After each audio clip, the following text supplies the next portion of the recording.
Kata Nabi, kuntu nahaitukum an ziyaratil quburi ala fazuruha fa innaha tudzakirukum anil akhirah. Dulu kata Nabi, saya larang kalian ini berziarah kubur. Kenapa awalnya dilarang? Karena saat itu ya Nabi khawatir kalau umat Islam datang berziarah kubur di awal-awal Islam itu masih akan mengikuti kebiasaan orang-orang jahiliyah. Datang berziarah kubur, menangis, meraung-raung, yang perempuannya memukul-mukul wajahnya, merobek-robek bajunya, yang menunjukkan seolah-olah sedihnya luar biasa. Tapi setelah Rasulullah melihat umat Islam semakin kuat pada agamanya, syariatnya, maka kemudian diperintahkan untuk berziarah kubur. Maka dalam pandangan ulama usul, sesuatu yang dulunya dilarang kemudian diperintahkan, maka di antara kaedah ataupun kesimpulan hukum yang didapatkan, perkara itu menjadi perkara yang disunnahkan, perkara yang dianjurkan.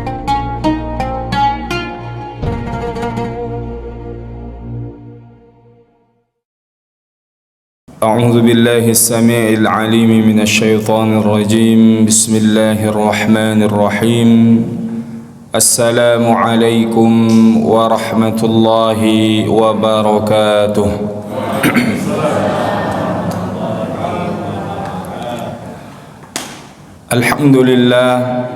الحمد لله رب العالمين حمدا كثيرا طيبا مباركا فيه أشهد أن لا إله إلا الله وأشهد أن محمدا عبده ورسوله لا نبي بعده اللهم صل على سيدنا محمد الفاتح لما أغلق والخاتم لما سبق ناصر الحق بالحق والهادي إلى صراطك المستقيم صلى الله عليه وعلى آله وأصحابه حق قدره ومقداره العظيم وبعد رب اشرح لي صدري ويسر لي أمري واحلل عقدة من لساني يفقه قولي اللهم أغننا بالعلم وزينا بالحلم وأكرمنا بالتقوى وجملنا بالعافية اللهم إنا نسألك فهم النبيين وحفظ المرسلين وإلهام الملائكة المقربين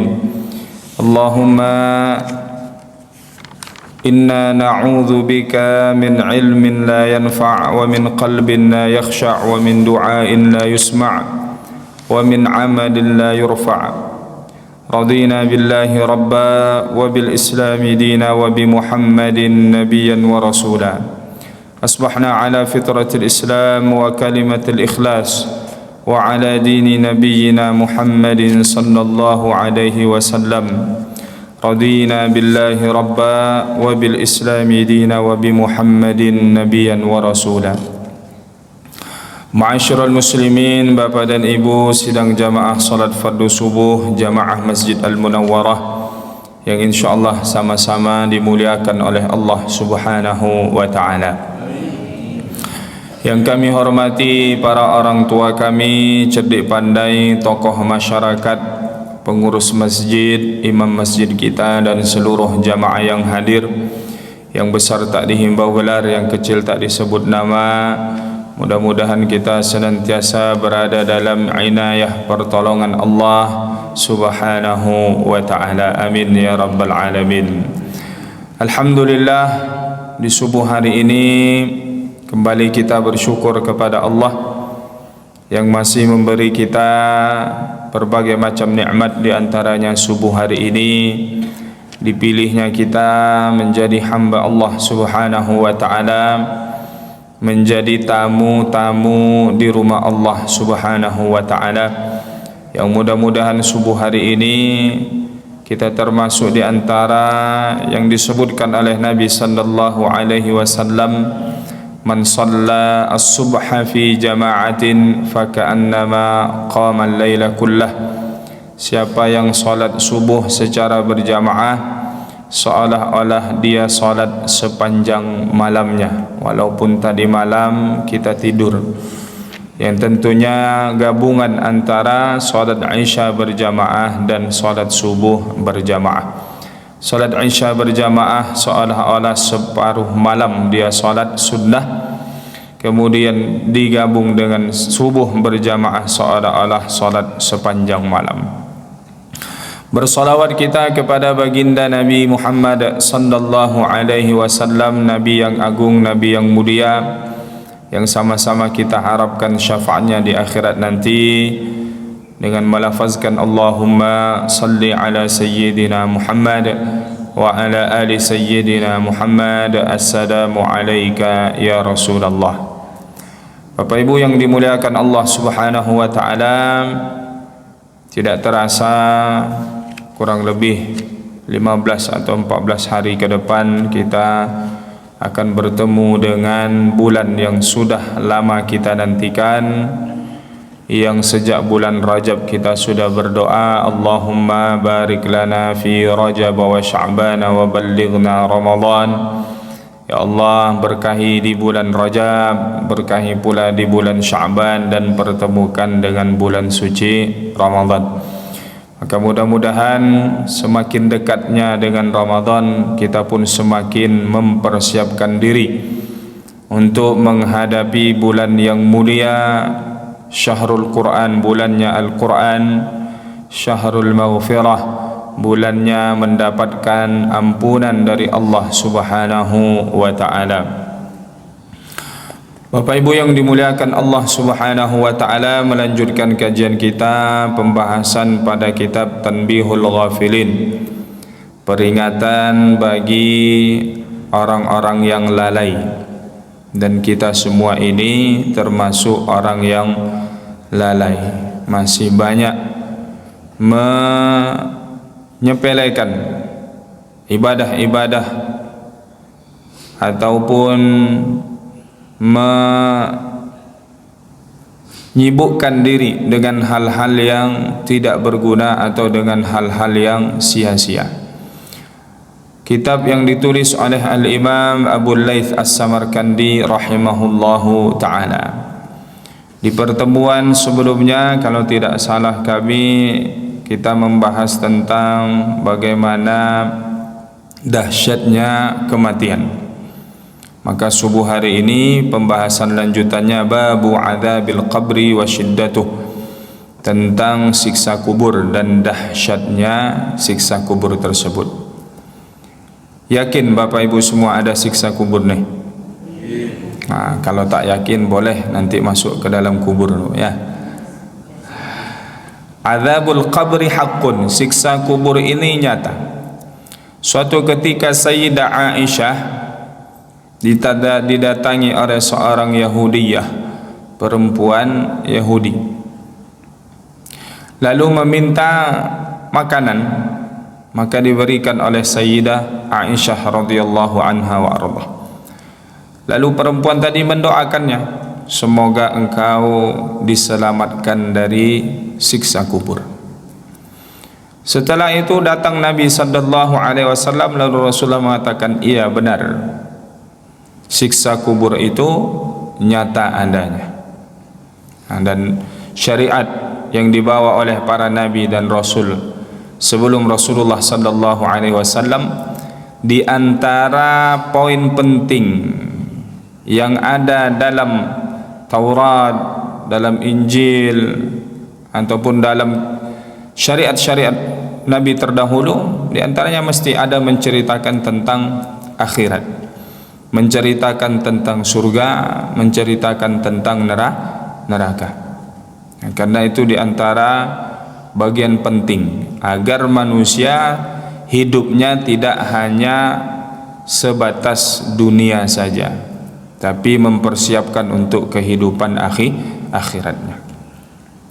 Maka dalam menjelaskan pembahasan tentang siksa kubur ini, Al-Imam Abu Laith As-Samarkandi rahimahullahu ta'ala mengutip suatu riwayat dari sahabat Nabi sallallahu alaihi wasallam, yakni dari A'mash, anil A'mash anil Minhal bin Amr an Al-Barra bin Azib qala kharajna ma'a Rasulillah sallallahu alaihi wasallam fi janazati rajulin min al-ansar Kata sahabat ini, suatu ketika kami keluar bersama Rasulullah sallallahu alaihi wasallam mengantarkan satu jenazah dari kaum Ansar ataupun penduduk Madinah yang digelar dengan Al-Ansar. Penduduk Mekah yang datang dari Mekah berhijrah ke Madinah disebut dengan Al-Muhajirin. Maka Al-Ansar artinya penolong. Mereka orang-orang Madinah yang membantu menolong saudaranya yang datang dari Mekah pada saat itu tidak punya rumah, tidak punya tempat tinggal. Maka digelar dengan Al-Ansar. Ada seorang dari Ansar ini yang meninggal. Maka Rasulullah dan para sahabat datang mengantarkan jenazahnya. Fantahaina ilal qabri walam yulhad ba'an. Sampai kami di kuburan tersebut dan belum lagi dia dimasukkan di liang lahat, atau bisa makna lain belum lagi selesai digali liang lahatnya ini, kuburannya ini. Lalu Rasulullah sallallahu alaihi wasallam duduk di samping kuburan tersebut dan kami pun duduk di samping Nabi sallallahu alaihi wasallam.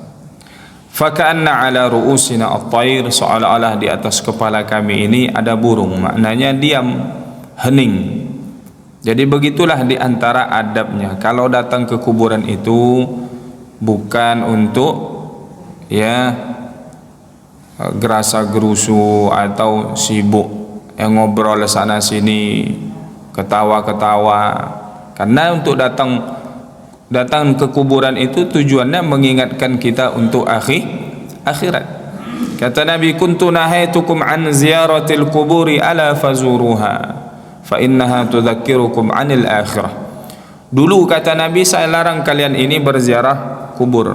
Kenapa awalnya dilarang? Karena saat itu Nabi khawatir kalau umat Islam datang berziarah kubur di awal-awal Islam itu masih akan mengikuti kebiasaan orang-orang jahiliyah. Datang berziarah kubur, menangis, meraung-raung, yang perempuannya memukul-mukul wajahnya, merobek-robek bajunya, yang menunjukkan seolah-olah sedihnya luar biasa. Tapi setelah Rasulullah melihat umat Islam semakin kuat pada agamanya, syariatnya, maka kemudian diperintahkan untuk berziarah kubur. Maka dalam pandangan ulama usul, sesuatu yang dulunya dilarang kemudian diperintahkan, maka di antara kaedah ataupun kesimpulan hukum yang didapatkan, perkara itu menjadi perkara yang disunnahkan, perkara yang dianjurkan. Maka hukum ziarah kubur ini sunnah. Kapan ziarah kubur? Kapan saja. Namanya hukumnya sudah, kemudian diberi kebebasan. Mau berziarah sebelum Ramadan, berziarahnya setelah Idul Fitri, kapan saja. Hukumnya boleh saja. Atau bahkan hukum berziarahnya itu sudah, waktunya kapan saja. Tapi jarang orang datang ziarah tengah malam, ya Bu. Kalau datang ziarah tengah malam tuh nampaknya lain lagi. Mungkin dia lagi nyalek. Waliyazubillah. Insyaallah tidak ada yang seperti demikian. Lalu kemudian sahabat duduk di samping Nabi sallallahu alaihi wasallam dan sahabat melihat di tangan Nabi ada seperti ranting kayu, yang Rasulullah kemudian dengan ranting kayu itu seperti sedang mencungkil tanah. Lalu kemudian Rasulullah mengangkat kepala beliau dan mengatakan, ista'idzu billahi min adabil qabri, mintalah perlindungan kepada Allah dari siksa kubur. Marrataini aw thalathan. Sahabat tidak ingat jelas apakah Rasulullah mengucapkannya itu 2 kali atau sampai 3 kali, mengulang. Karena dalam perkara yang penting ini kadang Rasulullah mengulang ucapan beliau sampai 3 kali. Umumnya kebanyakan 3 kali. Mintalah perlindungan kepada Allah dari siksa kubur. Kemudian Rasulullah melanjutkan menceritakan, ini riwayatnya panjang ya, sampai 1 halaman ini hadisnya. Singkatnya Rasulullah menyampaikan kepada para sahabat yang datang itu bahwa ketika seorang mukmin hamba Allah Subhanahu wa taala yang beriman akan meninggal dunia, maka Allah mengutus malaikat datang yang kemudian membawa kain kafan dari surga beserta wewangian atau minyak wangi. Ketika sudah dicabut nyawanya orang yang beriman ini dengan perlahan, jadi orang-orang beriman ini insyaallah dicabut nyawanya dengan pelan, dengan lembut oleh malaikat maut. Maka setelah itu ruhnya diletakkan, dimasukkan ke dalam kain kafan yang dibawa malaikat tadi dari surga, yang malaikat datang dengan wajah yang putih bercahaya, lalu dikasih minyak wangi tadi dan dibawa melewati setiap langit yang 7 tingkatan tersebut. Nah, dalam peristiwa Isra dan Mi'raj, kita sering mendengar bahwa ketika Nabi naik ke langit yang pertama, siapa yang dijumpai oleh Rasulullah? Nabi Adam alaihi salam, Abul Bashar, bapaknya manusia. Nah, ketika Rasulullah melihat Nabi Adam menoleh ke sebelah kanan sambil tersenyum mengatakan, ruhun tayyibun kharaja min jasadin tayyib. Ruh ini baik keluarnya dari jasad yang baik. Jadi ruhnya orang-orang yang beriman, orang-orang yang saleh nanti dihadapkan di sebelah kanan Nabi Adam alaihi salam. Begitu Nabi Adam menoleh ke sebelah kiri, menangis Nabi Adam mengatakan, ruhun khabith kharaja min jasadin khabith. Ruh ini buruk keluarnya dari jasad yang buruk. Maka nanti ruh ini dibawa ke setiap langitnya, dan malaikat yang ada di setiap langit itu mengatakan, aroma wangi apa ini? Disebutlah hamba Allah yang beriman Fulan bin Fulan telah meninggal dunia. Lalu kemudian nanti Allah memerintahkan agar ruh ini dikembalikan ke jasadnya di dalam kuburnya, maka kuburnya pun menjadi lapang, diluaskan oleh Allah Subhanahu wa taala, dan jadilah kuburannya raudhatun min riyadil jannah. Kuburannya menjadi taman di antara taman surga Allah Subhanahu wa taala. Sebaliknya, kalau yang meninggal orang tidak beriman, banyak melakukan dosa dan maksiat, maka ketika akan meninggal diutus malaikat membawa kain kafan dari neraka Allah. Begitu meninggal orang yang tidak beriman ini, dicabut nyawanya dengan kuatnya, dengan dahsyatnya oleh malaikat maut, dimasukkan ruhnya ke dalam kain kafan dari neraka tadi, melewati setiap langitnya. Malaikat yang ada di langit itu mengatakan, aroma busuk apa ini? Karena dikatakan pakaian penghuni neraka itu kalau seandainya digantung antara langit dan bumi ini, maka penduduk bumi ini akan mati semuanya, karena mencium bau busuk daripada pakaian penghuni neraka. Jadi bau busuk ini kalau sangat dahsyat baunya bisa membunuh ya.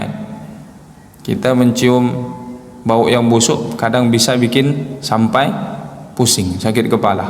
Nah, apalagi kalau bau busuk pakaian penghuni neraka Allah Subhanahu wa ta'ala, wal'iyazubillah. Dan nanti Allah memerintahkan kembalikan ruh ini ke dalam jasadnya, maka kuburannya disempitkan oleh Allah Subhanahu wa ta'ala, ya, dihimpit dia dengan tanah, dan kemudian dijadikan kuburannya itu lubang dari api neraka Allah Subhanahu wa ta'ala. Nah, ini diantara gambaran yang disebutkan oleh Nabi sallallahu alaihi wasallam, yang di situ kita dapati bahwa benar siksa kubur ini sesuatu yang nyata. Nah, maka Bapak Ibu yang dirahmati Allah Subhanahu wa taala, dalam riwayat lain ya dari Abu Ja'far bi isnadihi dengan sanad dari beliau an Abdullah bin Umar radhiyallahu anhuma, dari sahabat Nabi Abdullah bin Umar. Beliau mengatakan innal mu'min, seorang mukmin kalau diletakkan di dalam kuburnya maka dilapangkan kuburnya oleh Allah Subhanahu wa taala sab'una dhira'an tulan, dipanjangkan kuburnya itu sepanjang kurang lebih 70 hasta. Nah, ini dalam satu riwayat lain. Kemudian dijadikan kuburannya itu diberi wangi-wangian oleh ataupun menjadi wangi kuburannya itu. Kalau dia punya sedikit dari Al-Quran, ya, maknanya ada dia rajin membaca Al-Quran atau bahkan ada hafalannya ayat-ayat Allah Subhanahu wa taala, surah-surah pendek, kafa bihi nur atau kafahu nuruh, maka cukup cahaya Al-Quran itu untuk menerangi kuburannya. Kalau Bapak Ibu yang dirahmati Allah Subhanahu wa taala, di antara amalan yang mesti kita lakukan agar kuburan kita itu menjadi kuburan yang baik, diberikan cahaya oleh Allah Subhanahu wa taala adalah dengan tilawah Al-Quran, membaca ayat-ayat Allah Subhanahu wa taala. Lebih daripada itu tentu mengamalkan isi kandungan Al-Quran. Maka berkata Al-Imam Al-Faqih Abu Laits As-Samarkandi rahimahullahu taala, man arada an yanjua min adzabil qabr fa'alaihi an yulazima arba'ata asya'. Siapa yang ingin selamat dari siksa kubur, maka hendaklah dia menjaga yang 4 hal atau menjaga 4 hal ini agar selamat dari siksa kubur. Wa yajtaniba arba'ata asya', dan hendaklah dia menjauhi 4 hal yang lain. Jadi ada 8 poin yang tentu tidak hanya dibatasi 4 hal yang baik ini dan 4 hal yang buruk ini, tapi minimal, ya, dengan menjaga yang 4 ini mudah-mudahan insyaallah dijauhkan kita dari siksa kubur. Fa ammal arba'atu allati yulazimuha fa muhafadhatus salati atau muhafadhatus salawati. Adapun 4 hal yang mesti dia jaga, pertama menjaga salat 5 waktu. Maka Bapak Ibu yang dirahmati Allah Subhanahu wa taala, kalau kita masih ada kawan, sahabat, keluarga atau mungkin anak yang masih tidak menjaga salat 5 waktunya, maka mesti kita memberikan perhatian. Karena apa? Karena meninggalkan salat sebab pertama seseorang itu bisa disiksa di dalam kuburnya. Nah, kalau di dalam kubur sudah disiksa, maka kehidupan setelah alam barzah, kehidupan nanti di yaumil ba'ats, ketika kita dibangkitkan oleh Allah dan dikumpulkan di padang mahsyar, kehidupan itu akan lebih besar atau lebih berat lagi dihadapi. Sahabat Nabi Uthman bin Affan radhiyallahu anhu wa ardah, yang digelar dengan Dzunnuraini, orang yang memiliki 2 cahaya. Kenapa? Karena sahabat Uthman bin Affan ini menikah dengan 2 putri Nabi sallallahu alaihi wasallam. Yang menikah dengan salah satu putri Nabi meninggal, lalu Rasulullah menikahkan lagi dengan putri Nabi yang lain. Suatu ketika Uthman bin Affan duduk di samping kuburan, kemudian menangis sejadi-jadinya. Luar biasa tangisan beliau, saking banyaknya tangisannya, air matanya basah jenggotnya karena air mata, menetes air mata dari jenggot beliau. Ditanya oleh sahabat yang lain, kenapa engkau menangis seperti ini wahai Uthman bin Affan? Diceritakan kepadamu tentang surga neraka, sikapmu biasa saja, tapi ketika menghadapi kuburan engkau menangis sejadi-jadinya. Maka kata sahabat Nabi Uthman bin Affan radhiyallahu anhu wa arda ini, saya pernah mendengar Rasulullah sallallahu alaihi wasallam menyatakan, siapa yang selamat dari siksa kubur, maka kehidupan selanjutnya akan lebih mudah dihadapinya. Faman lam yanjaminhu, tapi siapa yang tidak selamat dari siksa kubur, maka kehidupan selanjutnya akan lebih berat lagi dihadapinya. Dan kuburan ini awwalu manzilatin min manazilil akhirah, awal napak kita menuju kehidupan akhirat. Kuburan ini pintu yang pasti semua kita ini makhluk hidup akan melewatinya. Maka orang-orang yang sekarang sudah mendahului kita, yang berada di dalam kuburnya, di alam barzahnya, kalau mendapati kuburannya menjadi taman di antara taman syurga Allah, maka berdoa mereka kepada Allah, Allahumma aqimis sa'ah, ya Allah segera datangkan kiamat. Karena mereka tahu kehidupan setelahnya ini akan lebih baik lagi, lebih mudah lagi dihadapinya. Dan mereka rindu ingin berjumpa dengan saudara-saudaranya semasa hidupnya di dunia dulu.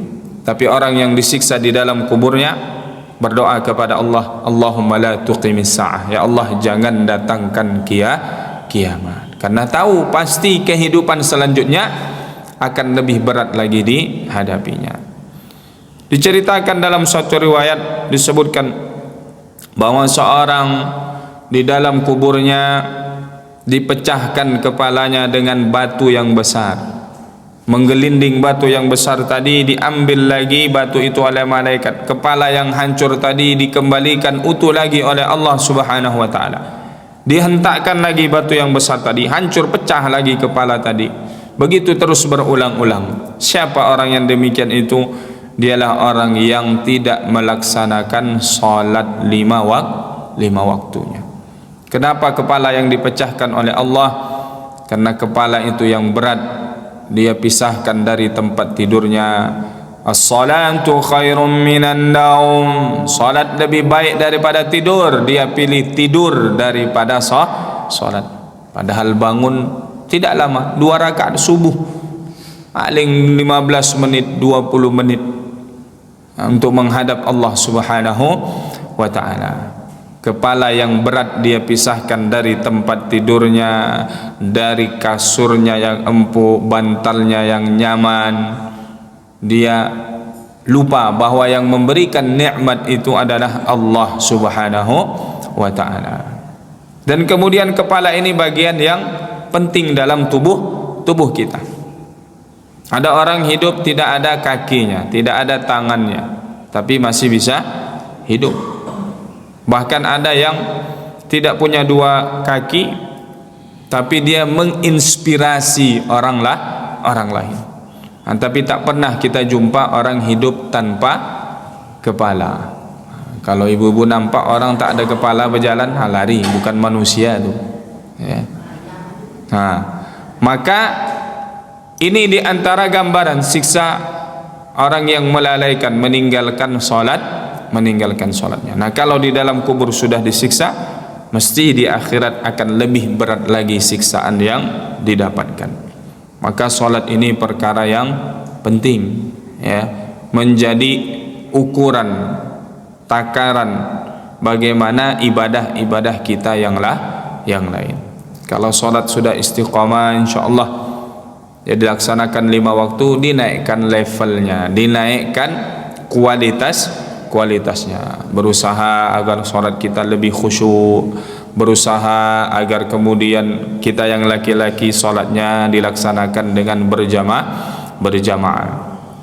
Tidak hanya memperhatikan yang wajib, tapi menambah dengan solat-solat sunnahnya, rawatib, qabliyah, ba'diyahnya. Jangan hanya puas dengan solat wajib. Kalau hanya yang wajib saja diperhatikan, itu masih berada dalam keadaan mengkhawatirkan.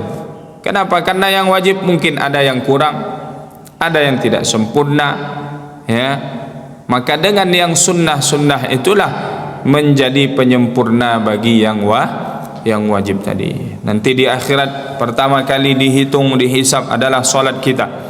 Kalau ada yang kurang dari solat wajib, maka Allah menyuruh malaikat, lihat apakah hambaku ini ada ibadah salat sunnahnya. Dilihat, ternyata alhamdulillah ada qabliyah subuh, ada qabliyah zuhurnya, ada ba'diyah maghribnya, ada ba'diyah zuhur, ada ba'diyah isya, ada solat duhanya, ada solat sunnah isyraqnya, ada tahajud witirnya, ada solat tasbihnya, ada solat sunnah wudu'nya, tahiyatul masjidnya, dan solat-solat sunnah yang lainnya. Maka menjadi penyempurna bagi solat wajibnya yang kurang. Yang kedua, as-sadaqatu.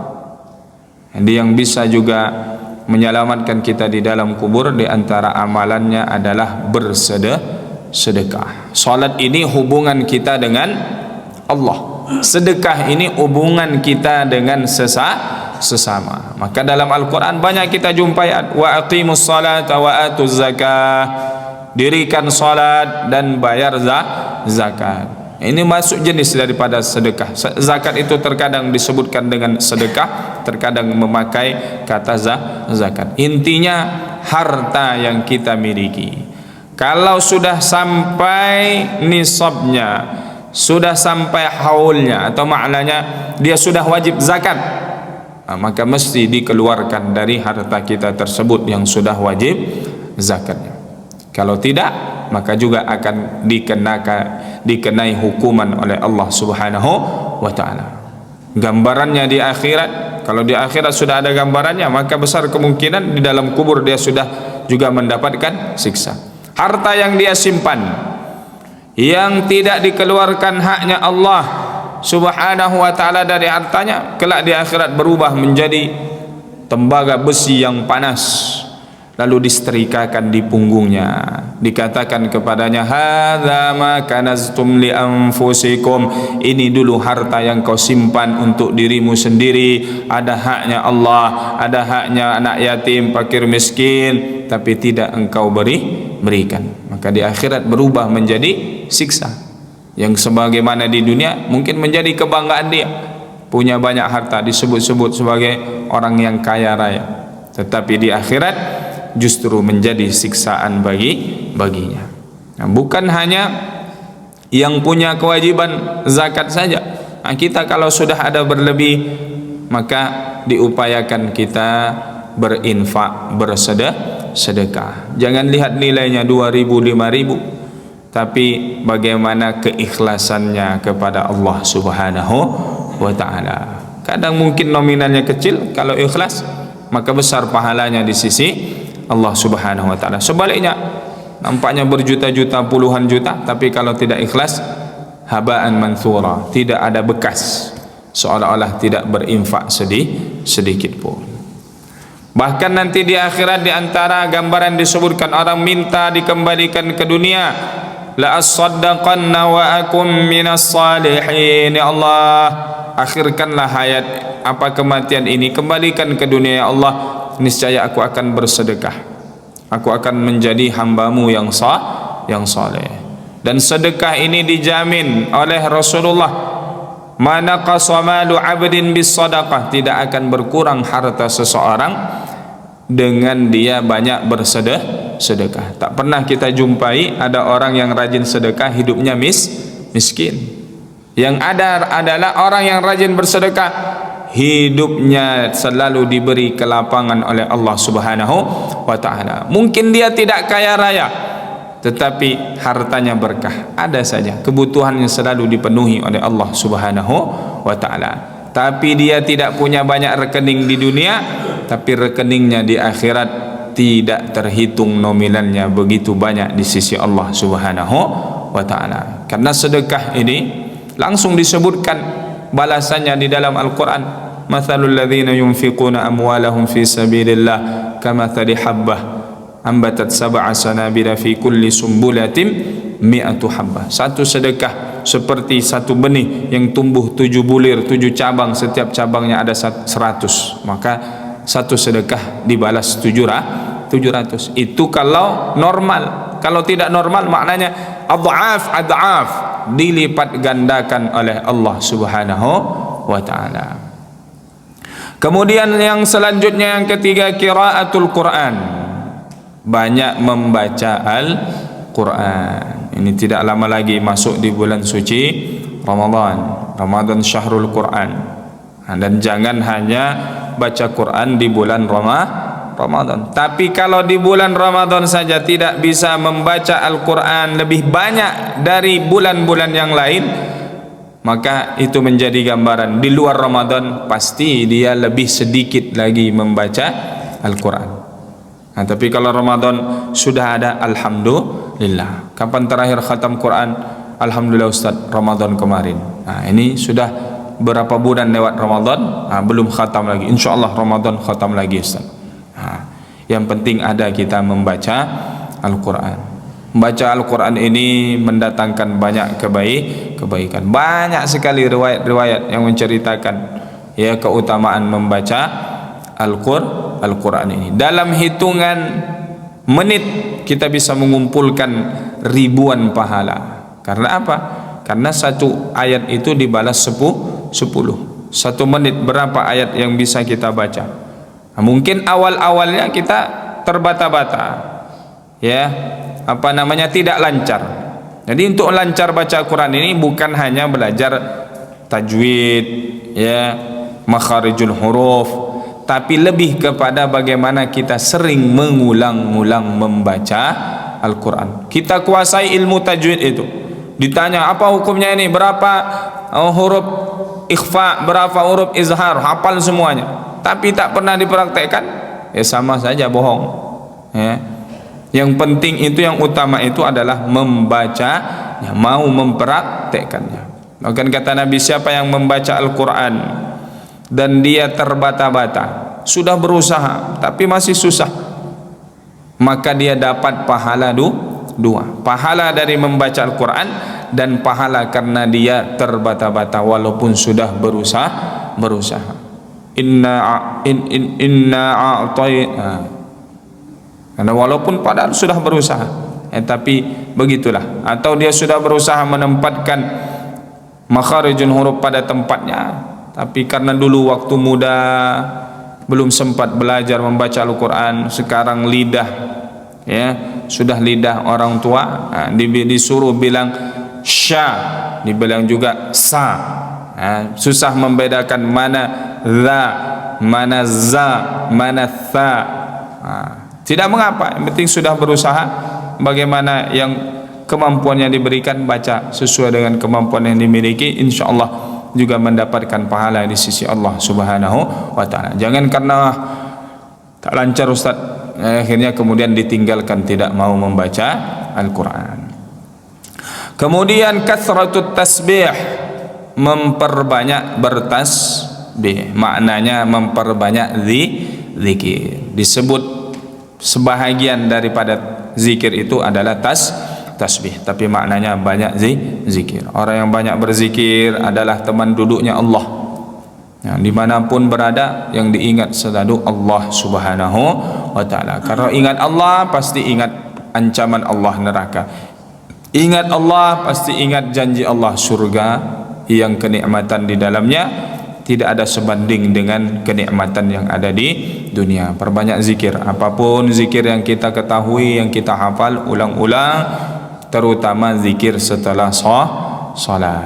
Karena kalau zikir setelah salat saja berat kita untuk melaksanakannya, apalagi zikir yang lain. Kenapa? Karena kita baru saja salat ini, baru menghadap Allah Subhanahu wa ta'ala, belum sibuk dengan urusan yang lain. Kalau sudah keluar masjid, sudah sibuk dengan bisnisnya, dengan usahanya, pekerjaannya, lain sebagainya, maka dilihat minimal zikir kita selesai salat fardu, salat 5 waktu itu dirutinkan, dijaga lagi. Tentu setelah itu zikir-zikir yang lain. Termasuk orang yang berzikir pula orang yang selalu membaca doa setiap akan melaksanakan suatu kegiatan atau aktivitas. Mau makan baca doa, keluar rumah baca doa, bangun tidur, keluar kamar mandi, masuk kamar mandi, naik kendaraan. Orang yang selalu membaca doa-doa seperti ini termasuk juga orang yang berzikir. Apa pula yang mesti kita hindari? Yang pertama, al-kizbu, jangan menjadi orang yang suka berbohong. Panduto kata orang kita, pendusta. Jadi orang yang suka berbohong ini diancam dengan siksa kubur. Kenapa? Karena kata Nabi, iyyakum wal kadhiba fa innal kadhiba yahdi ilal fujur wa innal fujura yahdi ilan nar. Jauhilah oleh kalian sifat bohong, pendusta, kata Nabi, karena berbohong itu pasti arahnya, muaranya nanti kepada dosa dan maksiat. Dan dosa maksiat ini apa ujung-ujungnya? Pasti neraka Allah Subhanahu wa ta'ala. Sebelum neraka di akhirat, dia mendapatkan neraka di dalam kuburnya, disiksa. Maka mudah-mudahan insyaallah kita menjadi orang yang menjaga tutur katanya agar berkata yang baik. Jangan menjadi orang yang berbohong. Bohong di dunia mungkin bisa kita membohongi manusia, tapi kita tidak pernah bisa membohongi Allah Subhanahu wa ta'ala. Luput dari manusia, tidak pernah luput dari Allah Subhanahu wa ta'ala. Dan riwayat lain Nabi mengatakan ra'sul dzunubi al-kadzib. Pangkal dari kebanyakan dosa ini adalah berbohong. Berbohong akan menimbulkan, menutupi kebohongannya, dia berbohong lagi. Untuk menutupi kebohongannya, dia berbohong lagi. Dan dalam pepatah Arab dikatakan, ya, man qalla sidquhu qalla sadiquhu. Siapa yang sedikit jujurnya, pasti sedikit kawannya. Orang yang suka berbohong ini kawannya siapa? Ya pembohong juga. Bahasa kita apa? Tukang kicuah karena kicuah, ya. Dia suka menipu yang ditipu. Ya begitulah. Kalau dia lingkaran hidupnya seperti itu, ya.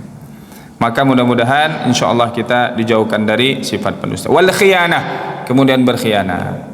Jangan menjadi orang yang tidak menjaga amanah yang diberi. Dan kita semua ini pada hakikatnya diberi amanah oleh Allah Subhanahu wa ta'ala, menjadi khalifah di muka bumi Allah Subhanahu wa ta'ala. Disebutkan dalam suatu kisah, ada orang yang sedang melakukan perjalanan, sekelompok orang melakukan perjalanan pergi menunaikan ibadah haji. Dalam perjalanannya itu meninggal salah seorang di antara mereka, sehingga digali kuburan. Ketika akan dimasukkan ke liang lahat, tiba-tiba ada ular yang besar dalam kuburan tersebut. Digalilah kuburan yang lain, begitu seterusnya, sampai akhirnya mereka mendatangi Abdullah ibnu Abbas radhiyallahu anhuma. Abdullah sepupu Nabi sallallahu alaihi wasallam, menceritakan yang ada. Maka kata Abdullah ibnu Abbas, kembali cari, pilih saja kuburan yang sudah kalian gali, karena kalau menggali 100 kuburan bahkan lebih pun kalian akan mendapati hal yang sama. Ternyata setelah ditelusuri, orang ini semasa hidupnya dia sebagai seorang peniaga, ya, pedagang, dan dia tidak amanah dalam berdagang tersebut. Maka menjauhilah sifat berkhianat. Kemudian yang mesti dihindari juga an-namimah, mengadu domba. Ada seorang laki-laki meninggal kakak perempuannya, digali kuburannya. Setelah selesai pulang ke rumah, dalam perjalanan dia ingat ada kantong duit yang dia bawa dan tertinggal di kuburan. Dia ajak kawannya pergi ke kuburan, dapat uangnya itu, tapi muncul perasaan penasaran dalam dirinya. Ini bagaimana keadaan kakak perempuannya ini? Karena ada, kita sering dengar, begitu orang yang terakhir datang mengantarkan jenazah, 7 langkah meninggalkan jenazah kuburan itu, maka datang malaikat. Nah, sebenarnya ini bukan sesuatu bukan namanya bahasa kita, bukan sesuatu yang mutlak. Terlebih lagi setelah ditelusuri tak didapati dalam riwayat hadis ataupun ya riwayat yang sahih lah seperti itu. Nah, ini mungkin hanya gambaran disebutkan oleh ulama kita, mungkin bahwa cepat orang itu setelah diletakkan di liang lahatnya akan didatangi oleh malaikat. Kenapa? Karena kita dapati ada orang meninggal tidak ada kuburannya, seperti orang yang tenggelam, orang kecelakaan pesawat, orang yang kebakaran, tak ada kuburan, habis, hilang. Ya, maknanya tidak sempat dikuburkan. Nah, maka kalau tidak dikuburkan, bagaimana orang yang datang. Itu hanya gambaran yang disebutkan bahwa cepat setelah orang diletakkan di liang lahatnya, setelah itu akan datang dua malaikat Munkar dan Nakir menanya di dalam kuburnya. Digali kuburan kakaknya ini, dia buka. Ketika sampai di liang lahat, dia melihat api yang menyala. Dia tutup dengan cepat, pulang ke rumahnya, bertanya kepada ibunya, apa yang dilakukan kakak perempuan semasa hidupnya. Kata ibunya, kenapa kau bertanya kakakmu yang sudah tiada? Akhirnya didesak bertanya, kemudian ibunya mengatakan, kakakmu kalau di malam hari, ya, ini cerita di zaman dulu, dia tempelkan telinganya di pintu-pintu rumah warga ataupun rumah masyarakat. Esok harinya apa yang dia dengar sudah tersebar di dalam masyarakat. Namimah ini, adu domba ini, gambarannya kita punya tetangga sebelah kanan, punya tetangga sebelah kiri. Tetangga sebelah kanan misalnya menceritakan tetangga sebelah kiri, hal yang kalau didengar oleh tetangga sebelah kiri ini pasti dia akan marah.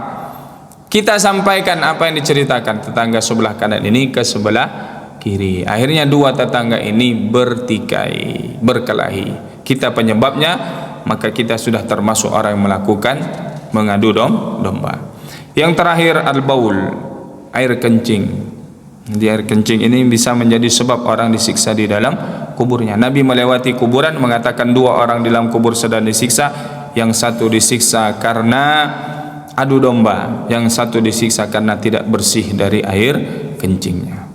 Terutama yang laki-laki, perlu memperhatikan adab ketika buang air kecil. Jangan sampai sudah merasa bersih, tapi ternyata ketika berwudu, sholat, masih ada yang keluar, menetes 2-3 tetesan, batal wudunya, batal sholatnya. Dia kira sudah sholat, tapi ternyata tidak diterima sholatnya oleh Allah Subhanahu wa ta'ala. Min ammati adzabil qabri al-baul, kata Nabi, keumuman banyak orang disiksa di dalam kubur di antara sebabnya karena dia tidak bersih dari air kencingnya. Hal nampak remeh sepele, tapi dahsyat akibatnya. Nah, inilah 4 hal Bapak Ibu yang dirahmati Allah Subhanahu wa taala yang mesti kita hindari dan yang mesti kita jaga. Jaga salat 5 waktu, perbanyak sedekah, baca Al-Quran, perbanyak zikir, jauhi di sifat dusta, berkhianat, mengadu domba, dan pastikan bersih dari air kencing. Sufyan Ats-Tsauri mengatakan rahimahullahu taala, man aktsara min dzikril qabri wajadahu rawdatan min riyadil jannah. Orang yang banyak mengingat tentang kubur ini, alam barzakh ini, pasti nanti dia mendapati kuburannya menjadi taman surga. Maknanya apa? Dia kalau ingat berarti mempersiapkan diri. Tapi siapa yang lalai, maka dia nanti kelak mendapati kuburannya lubang dari api neraka Allah Subhanahu wa taala. Nah, inilah Bapak Ibu yang dirahmati Allah Subhanahu wa taala, beberapa gambaran dari siksa kubur yang kita meyakini siksa kubur ini adalah sesuatu yang nyata, sesuatu yang benar adanya, dan ini sudah menjadi keyakinan pemahaman Ahlus Sunnah wal Jamaah bahwa benar seseorang itu akan disiksa di dalam kuburnya. Nah, inilah Bapak Ibu yang dirahmati Allah Subhanahu wa taala yang dapat kita sampaikan di subuh hari ini. Mudah-mudahan ya kita dijauhkan dari siksa kubur. Di antara amalan juga yang mungkin sudah pernah kita dengar dan alhamdulillah juga mungkin sudah kita amalkan, tentu banyak-banyak berdoa. Di antara amalannya apa kata Nabi? Selesai tasyahud akhir sebelum kita salam, mintalah perlindungan kepada Allah dari 4 hal. Allahumma inni a'udzubika min azabi jahannam wa min azabil qabri wa min fitnatil mahya wal mamat wa min syarri fitnatil masihid dajjal. Dibaca doa ini setiap sebelum kita salam di tahiyat akhir di setiap solat kita, mau solat wajib maupun solat sunnah.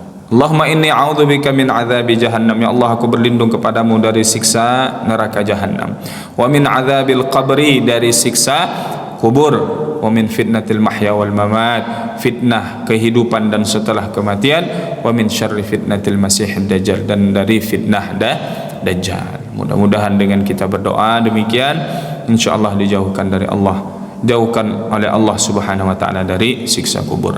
Dan demikian Bapak Ibu yang dirahmati Allah Subhanahu wa taala, karena ini kajian terakhir sebelum kita masuk bulan suci Ramadan, maka kami dalam kesempatan ini mohon maaf kepada Bapak Ibu semua jamaah Masjid Al-Munawwarah jika selama mengisi kajian di tempat kita ini ada kata-kata yang salah, ada tingkah laku yang tidak pada tempatnya. Mudah-mudahan sudi kiranya Bapak Ibu membukakan pintu maaf yang seikhlas-ikhlasnya, dan terutama sebelumnya ya tentu kami sudah memaafkan kesalahan Bapak Ibu semua, dan rasa-rasanya tidak ada salah dari Bapak Ibu, yang salah Ustadz biasanya karena banyak ngomongnya ya.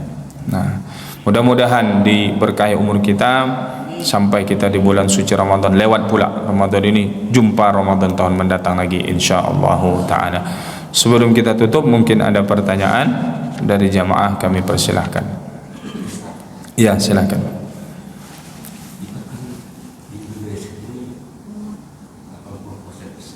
Ya.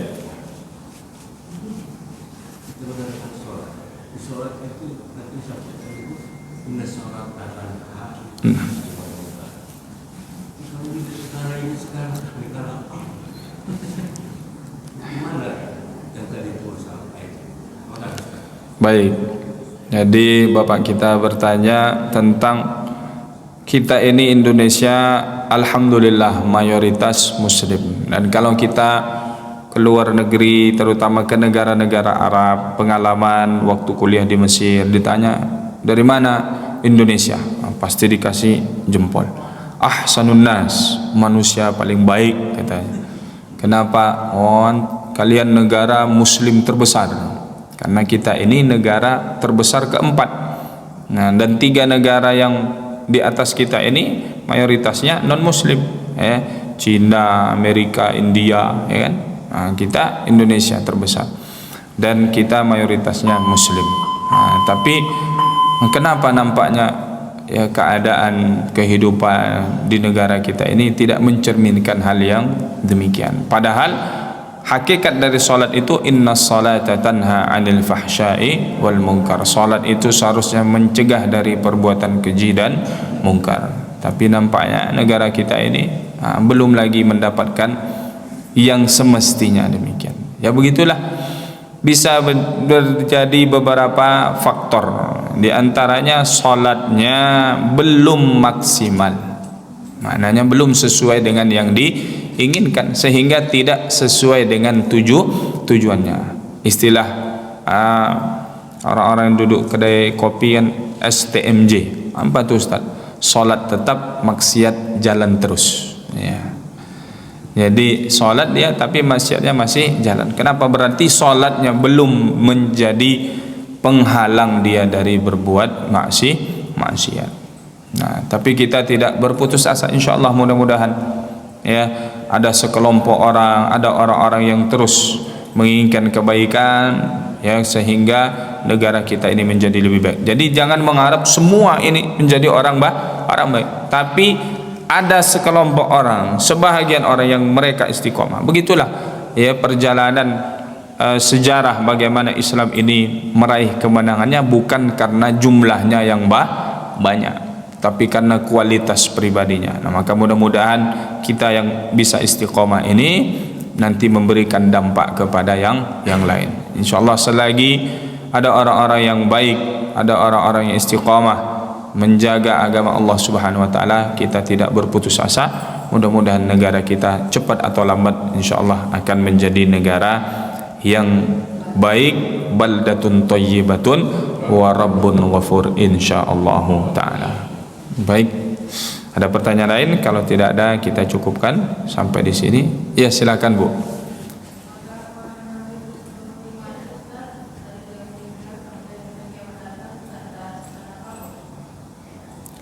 Orang yang sudah husnul khatimah,